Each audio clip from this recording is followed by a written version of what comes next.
See these tracks? Tracks from illegal. He's caught them in his bed. Flat tire. Now it's gonna be us walking through the desert. They've come up to the house now. There's 4 of them right there. This is just shut down. These guys have a hell of a sense of humor. I feel sorry for the Border Patrol. Can you imagine working for a boss and him not backing you up? $9,000 to get across with the cartel. How do people get the money? I don't know what I would do without them. Treat them better than I treat myself. He is here legal. He's working and he's making money. So why aren't more people doing that? Can you imagine the same deal going on up north? Oh my God. Good morning from beautiful West Texas. Many ranchers out here are dealing with all sorts of challenges. One is the drought, another is inflation. But for some of them, they're also dealing with migrants coming through their ranch. So this morning, we're gonna meet up with a local rancher who said he's got stories to tell. We're gonna talk to him, get a better understanding of what the situation is like these days. Let's do this.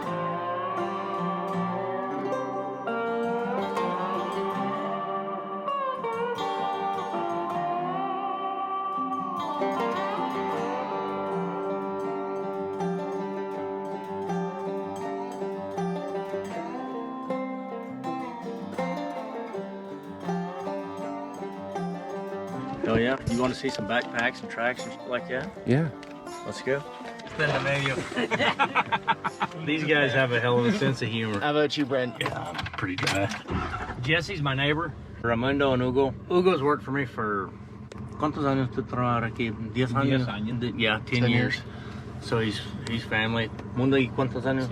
6. A la verga, 6 años. That's a bad word I just said, but he's worked here for 6 years. Raimundo's H2A, that's agriculture. He's here 10 months out of the year, and then he goes home to Mexico for 2 months out of the year. He is legal. He can be here. He can go through checkpoints. He can go to town. He is here legal, and he's working and he's making money. So why aren't more people doing that? Taking a lot longer to get it processed up. No. Okay, so that visa is taking a lot more time these days. Yeah, so he'll be gone December, January, and he's here 1st of February. Okay. This year, they didn't get back. ¿Cuándo te vas para atrás? Marzo 17, marzo. Yeah, so the end of freaking March, he's over a month late, and all it is just the paperwork. Is it because there are more people applying? No tenían gente. Oh, they didn't have any help. Short-staffed at the embassy or wherever it's done. You see these tracks? These are all these are all tracks from illegal. Okay. So Mexico's right over there. Yeah, Mexico's south. So there's this big spring over here. They go lay up over there. They have cell service right here. Marathon's right over there. Checkpoints over there. Yeah. So basically right over there. they come over the border, get driven up a ways before the checkpoint, come over this land, and then go back out, and there's another car waiting. Yep. That's it. They get on 90 and then... Once they're north enough, game over. Yeah, once they get to Highway 90, sky's the limit. What's the story overall these days? Is it getting a lot worse, better, same? So it's getting a lot worse. There's lots of folks in this little group here, and that's just one of the big groups, you know. It's happening a lot. So it's becoming more of a problem. Oh yeah. Maybe less of a problem because people aren't paying attention to it anymore, but it's happening more. So you need, what, 3,500 to get over the river? Something, I've heard that. But there's not even a river in some areas. You can just walk over the dirt. Oye, ¿cuántos pagan los carteles por pasar un hombre? $9,000. Huh? $9,000. To do what? To get across with the cartel per person. Just over the Rio Grande. Just to get across. Tú no le pagas los carteles, no pasa. Yeah, if you don't pay the cartel, you're not getting across. And that's so that's, $9,000. Does he know that numbers for? I've heard all different numbers. No, ha subido. Van para arriba y para arriba. Yeah, that's it. It just keeps going up. $9,000. So how do people get the money? Empeñan casas, venden casas. Hay familias de este lado que los vaquean, que los ayudan. They sell their house. Sell their house. They give up houses, cars, whatever. Okay. Yeah. Gotcha. They have and to then give up. the people that they have on this side send them money. Hugo has his green card, right? Does he? Sí, yo tengo residencia. So how did he feel about doing it that way versus, like, I bet he feels more secure being here with his green card versus... No te pueden agarrar 3 veces borracho, o sea, que hayas tomado, o sea, o que una felonía, o sea, que hayas matado a alguien, sabes bien que vas para... He feels comfortable and not a threat, you know, of being deported. Just, you know, they have to follow certain rules. You can't, you know, you can't get in trouble with the law, go get drunk. I heard that. Whatever Borracho stuff. in un bar. Sí, borracho. No. Mis respetos para eso. Look at all those tracks right there. I mean, since the inaugural, it's all been fresh tracks. Inauguration. Is there less fear, do you think? Because they know there might not be consequences? Or? There is no consequence. I mean, yeah, what are they going to do? Ship them back? That's why Ronnie and I mean, the sheriff's department, you know, we file charges for trespassing. I mean, you start the record on them, and then they have a record. But I mean, they have just flooded the system. So if a guy gets caught here, what happens? If a guy gets caught on me, we file trespassing charges. If they catch him right there on the highway, Border Patrol gets him, they just give him a ride home and A ride home. or a ride back to Mexico. You were asking if they're doing it with less fear, and I mean, it's obvious they're almost boastful about it, you know, like they're freaking being rude about it, just right in front of our faces. So these guys, they're interested in this story because they're doing it the right way. And how does it make them feel? These guys, they're such good people, they still feel bad for the guys that are walking and everything, but I mean, there's got to be a sense of, you know, why is it so easy for them when I had to go through all these steps, you know? They were just saying on the way over here how if you see people walking in the pasture, it's more than likely Guatemalans or someone else, because the Mexicans are hiding. They're not trying to be seen. It's gonna rain, but I took a backpack. These guys, they're just coming through here. They don't want to get caught here. They want to get the hell out of here. Okay, as a rancher, is it a challenge for you? Is this an added challenge, or you just really don't even notice it? Not a real big deal? Well, no, you notice it. I mean, they leave gates open. They'll tap into a water line. Once they tap into that, you'll lose 20, 30,000 gallons of storage. Ryan Walsh south of here, I mean, hell, they break into his house all the time. I mean, that guy, he's a comical son of a gun. But I mean, hell, he's caught him in his bed, you know, just catching a not nap. with his wife, I hope. No, not with his wife, but I mean, Okay. just taking a nap. Can you imagine the same deal going on up north? If Nancy Pelosi found somebody sleeping in her bed, oh my God. They're probably more inundated with illegals than we are down here. These people are smart. They go and they're living in downtown Dallas, they're in New York, to where they all blend in and nobody's gonna do shit about it. What's really changed about this part of the country is so now with the policies, they can go to Del Rio, they can go to Acuna, and they can seek asylum and then get across. So the people that are coming through here are the tatted up gangbangers or the guys that don't want to get caught that already have a record.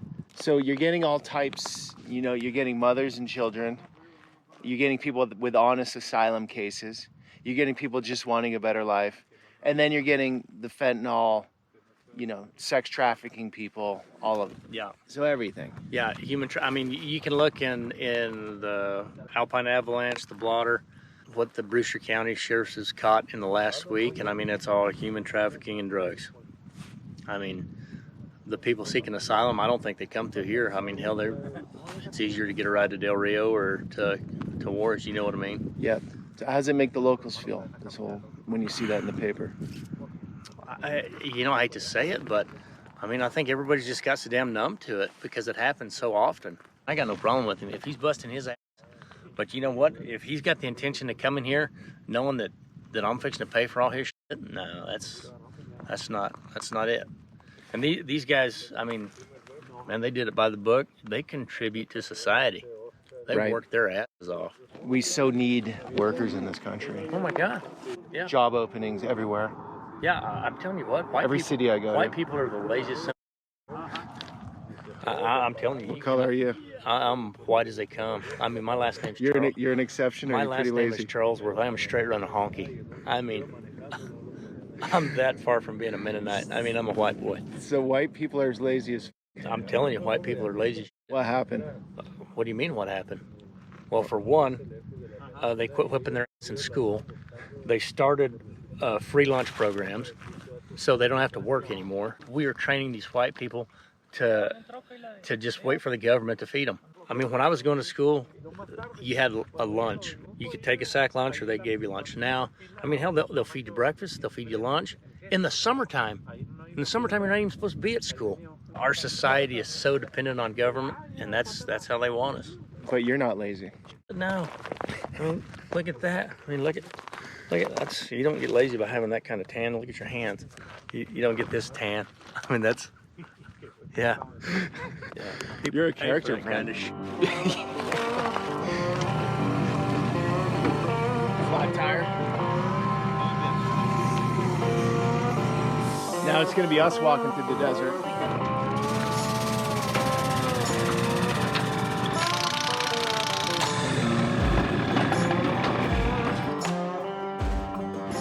I mean, just like animals. I mean, how long do you get to suck on a tit? I mean, you can't do it your whole life. You get about 9 months of it, and then it's just gonna dry up. You grow teeth, you start biting that titty, you're gonna get kicked off.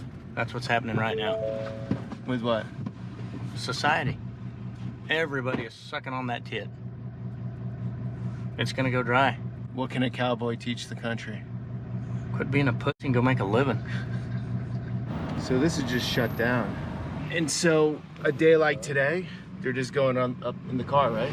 No stop. Probably. But when they're set up here, they're just going behind, Yeah, going around. going around. Your tax dollars at work. ¿Dónde ese tiene las lentes ayer? Con la prieta. That's the checkpoint right there, right? Why are they dropping clothes here? I don't know why they're changing it, but then they'll hit that draw right there.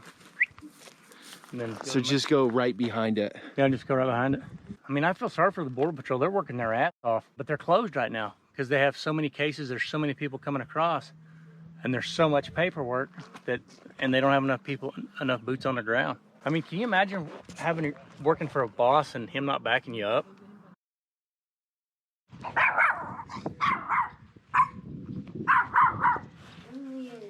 How you doing, Peter? I'm Leslie. Nice to meet you. you. I have one question. Okay. The poodle was Brent's decision or yours? Mine. How's it been for you, the situation? You've noticed a big difference, or? Yes. Well, yes. They've come up to the house now, and then I've seen some in the pasture, which I never have seen in 20 years. Anytime you're a girl by yourself and there's strange men around, it makes you feel a little strange. Yes. Right. So there's 4 of them right there. The trailer's parked right there. That's 4 Guatemalans. So what happened there? They came up to here and they Came up to here and they wanted help. They wanted me to give them a ride to Houston, which I was like, "To Houston?" I'm like, no, I can't go to Houston. Let me ask you this. With the media, you can see the border situation on Fox, but it's more like the fireworks. They're sitting in a helicopter, like trying to get as much fear going as possible. Mm-hmm. Or it's the alternative, which is the other mainstream media, would be like CBS or CNN or NPR. They're just not even having this story. They're not touching it. What are your guys' thoughts about that? Like, I mean, they don't. I mean, NPR, CNN, they don't. And to them, it's not a problem. Maybe they just don't want the rest of the United States to know that there is a problem. Okay. It's all peas and carrots. And I don't think people care unless it affects them directly, and this isn't affecting them directly. They don't see how it is. But right. But if they eventually had four random guys, you know, walk into their yard, yeah, and you know everyone's gone and just the wife is home, they're going to be concerned all of a sudden, they right? wouldn't like it either. Yeah. Is this your daughter on the horse? Yes. That's her. She lives out here, obviously, on the ranch. She's a junior in high school. She pays rent. Okay. Where she does? No. He works. I never understand. I don't get his humor fully yet. Like, he is 100% better, isn't he? Yeah, like 10 times better. Unbelievable. How you doing? Good, how are you? Good. Peter. Nice to meet you, Emily. Emily, how do you love living on the ranch? I love it. Yeah? You're out on the horse every day? Yes, sir. Okay. You help the family with all the Yes, sir. duties? I love the sir out here. It's really nice. Respect. Yeah. It's respect. I mean, I was raised that way. She was raised that way, and I mean, our daughter's raised that way. So has anything, let me ask you this, has anything really changed out in this part of West Texas in, say, the last 10 years? Because it seems, if you look out here, no people, horses, or has anything changed? Well, I mean, that's the beauty about West Texas. I mean, this isn't going to change because it's all private property, and there's only 3 or 4 landowners, you know, in this area. And so, yeah, that's not going to change. What has changed are the towns. How so? Well, everybody's wanting to get out of California, so you take Marathon, you take Alpine, take Marfa. I mean, it's all changed because they want to get away from California or Austin, New York. and New York, wherever. And the first thing they do when they get here is they want to change it just to where it's just like where they came from. So, I mean, you have a whole different mentality. Your city councils are different. I mean, it's completely different because the locals are just complacent and they're fine with how it was run.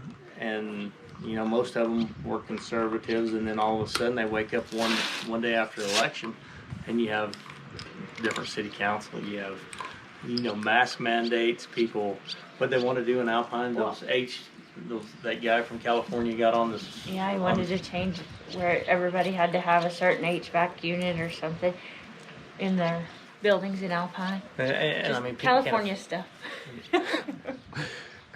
So I think that we were all really used to the local governments not being very controlling. And then when COVID came, they had a lot of control, and people really realized how much they had changed.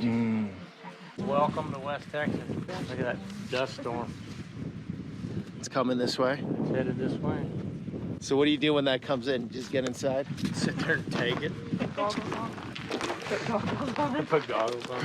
This is your horse, huh? What's the name? Okay. He's cool, he's a cow horse. So no brand. Why don't you put a brand if you're on a ranch? I know that's a rookie question, but... We don't brand our horses. We'll brand a couple of them, but Okay. not him. Just the ones that don't have a bunch of markings on them. This is Dee Dee. She's a barrel horse. She's super cool. These are like your friends in a way, right? Your horses? Yeah, these are the only things I'm around every day. This is Bridie Lou. She's a metallic cat. She's 5. Okay. This is Cheeseburger. This is my main breakaway horse. Betty's a cat. Super cool. 8-year-old. I don't know what I would do without them. I'm with them every day, all day. Morning and night. Ride them during the day. I get baths. Treat them better than I treat myself.